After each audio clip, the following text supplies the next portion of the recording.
Bonjour Rav. Shalom Tzadik. On a reçu des dizaines de messages de personnes qui ont peur de sortir de chez eux en France à cause de la frappe sur l'hôpital. Et je voulais savoir qu'est-ce que vous en pensez de tout ça.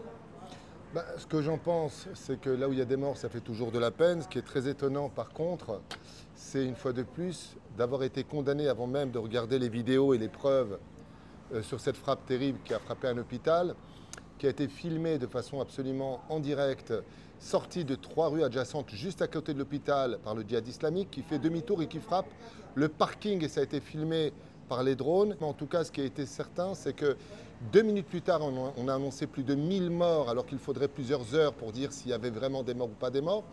Deuxièmement, tous les pays nous ont condamné. Une émeute s'est organisée dans tous les pays contre Israël. Ça veut dire qu'on a été jugé et condamné avant même de vérifier la vérité.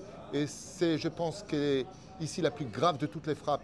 C'est-à-dire qu'il y a un parti pris, il y a quelque chose de nauséabonde dans les médias et dans les réactions aujourd'hui de ce qui se passe, parce qu'on ne cherche même plus à savoir la vérité, ça n'intéresse plus personne.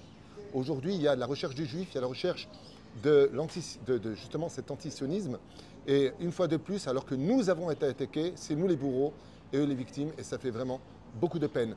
Je tiens à rappeler que pour pouvoir dire s'il y a 1000 morts ou 500 morts, ça prendrait des heures. Regardez les informations hier.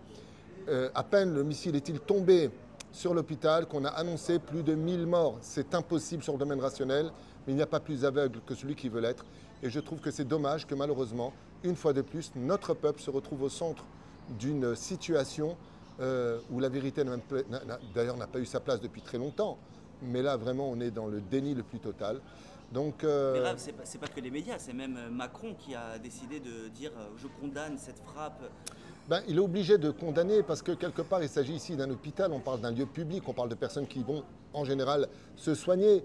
Maintenant qu'on voit le missile sortir 3 rues adjacentes de Gaza, de l'hôpital, pour faire un demi-tour sur l'hôpital, on voit bien que ça ne vient pas de chez nous, mais c'est tellement plus facile de se donner des raisons d'avoir raison que de chercher la vérité pour voir si on avait raison.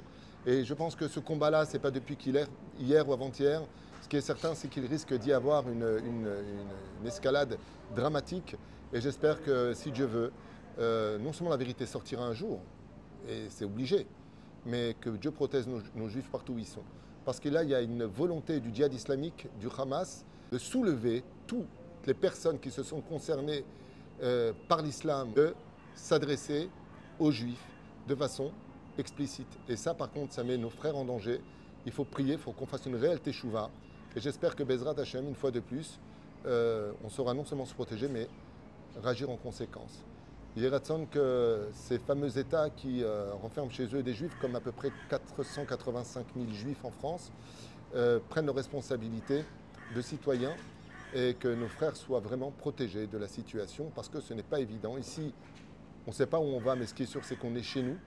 On a Dieu, on se sent protégé malgré tout, malgré les sirènes, malgré les missiles. Tandis que de l'autre côté du continent, je ne sais pas comment les choses peuvent se dérouler. Ce qui est sûr et certain, c'est qu'ils ne sont pas seuls. On est tous solidaires les uns des autres. Mais nous, on sait une chose, c'est que Dieu a toujours été avec nous, qui nous sauvera, Bezrat Hashem, et qu'il n'y a que des bonnes nouvelles. Ce n'est pas évident. On passe des moments difficiles, mais il ne faut surtout pas céder ni à la panique ni à la peur. Être prudent, certes, mais ne pas avoir peur de la vérité. Et la vérité, elle est chez nous. Merci beaucoup Rav.